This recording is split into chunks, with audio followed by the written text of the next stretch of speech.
अस्सलाम वालेकुम व्यूअर्स। तो कैसे हैं आप सब? उम्मीद करती हूँ आप सब ठीक होंगे। जी व्यूअर्स, हमने माश की दाल उबलने रख दी है। इसको हमने 2 घंटे पहले भिगो दिया था और इसके अंदर हमने उबलते टाइम हमने इसके अंदर ये अदरक डालनी है कटी हुई थोड़ी सी, और हमने हरी मिर्ची ऐड करनी है।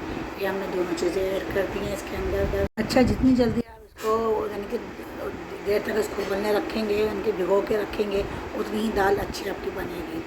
तो यहाँ पे हमने बघार के लिए प्याज काट लिए, एक अदर प्याज का चॉप काट लिए, और हमने थोड़ी सी 3-4 हमने साबुत मिर्ची काट ली हैं, और थोड़ा सा हमने 1 चमचा हमने ज़ीरा ले लिया है, और 3 चम्मच साबुत मिर्ची ले ली हैं। तो ये हमने बघार का सामान रखा है। तो जब तक दाल हमारी उबल रही है तब तक हमने यहाँ पर जो है बघार का सामान तैयार कर लिया है, और हम दाल अपनी चेक करेंगे।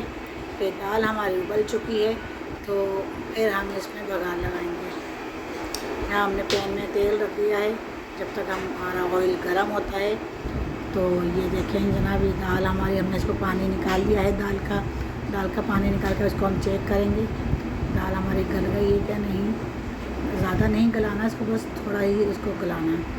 तो ये पैन में अब हमारा पैन में तेल गर्म हो चुका है, इसमें हम प्याज ऐड करेंगे। ये हमने डाल दी प्याज, और प्याज जब तक हमारी लाइट ब्राउन होगी तो जब तक हम इंतज़ार करते हैं अपने प्याज ब्राउन होने का।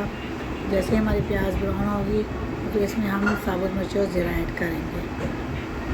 तो जी जनाब, यहाँ हमारी आवाज़ कुछ ख़राब है, मौसम की ख़राबी है बस, और इस वजह से हमारी आवाज़ बैठी है। तो यहाँ देखें हमने साबुत मिर्ची ऐड कर दी हैं। साबुत मिर्ची, प्याज हमारी ब्राउन होने लगी थी तो हमने साबुत मिर्ची भी डाल दी ताकि साबुत मिर्ची भी साथ में ही थोड़ी कुरकुरी सी हो जाए। अब यहाँ पे हमारी प्याज ब्राउन होने लगी है। यहाँ पे हमने डाल दिया है ये ज़ीरा ऐड कर दिया है। जैसे ज़ीरा थोड़ा कुड़कुड़ाने लगेगा तो फिर हम अपना इसको दाल में डाल देंगे। ये देखें बघार हमारा रेडी है। अब हम इसको दाल में डालते हैं। चूल्हा हमने कर दिया है बंद।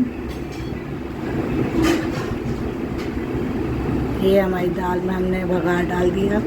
ये देखें माशाल्लाह कितना अच्छी लग रही है दाल, और बघार भी कितना अच्छा लग रहा है। इसको अब अच्छी तरह मिक्स कर लेंगे। मिक्स करने के बाद फिर हम इसको आपको डिश आउट करके दिखाएंगे। ये देखें, ये दाल हमारी अच्छी तरह मिक्स हो चुकी है। दाल हमारी तैयार है। बस अब हमने इसको थोड़ी देर 5 मिनट हमें इसको दम पे लगाना है। दम पे लगाने के बाद फिर हम इसको डिश आउट करके दिखाएंगे। अब हम इसको कर देते हैं बंद। अभी देखें, आप चेक करते हैं व्यूअर्स हमारी दाल कहाँ तक पहुँची है, कि दाल हमारी दम हो गई है। अब हमें इसको डिश आउट करना है। ये देखें, तो ये देखें व्यूअर्स, दाल हमारी पक के तैयार है। माशाल्लाह दाल हमारी अच्छी तरह गल भी चुकी है। ये आप देख सकते हैं माशाल्लाह कितनी अच्छी लग रही है। खड़ी खड़ी दाल होती है, अच्छी लगती है ये खाने में। और इसके साथ हमने अचार लिया है, और इसके साथ थोड़ी चटनी ली है। तो चटनी और अचार इसके साथ ना हो तो दाल का मज़ा नहीं आता, दाल कोई सी भी हो। तो ये दाल आप बनाएं, ट्राई करें, आपको अच्छी लगे, मेरी रेसिपी पसंद आए तो मुझे लाइक करें, शेयर करें और सब्सक्राइब करें, और कमेंट्स करके मुझे लाज़मी बताएं। तो फिर मिलते हैं अगली रेसिपी के साथ। अल्लाह हाफिज़।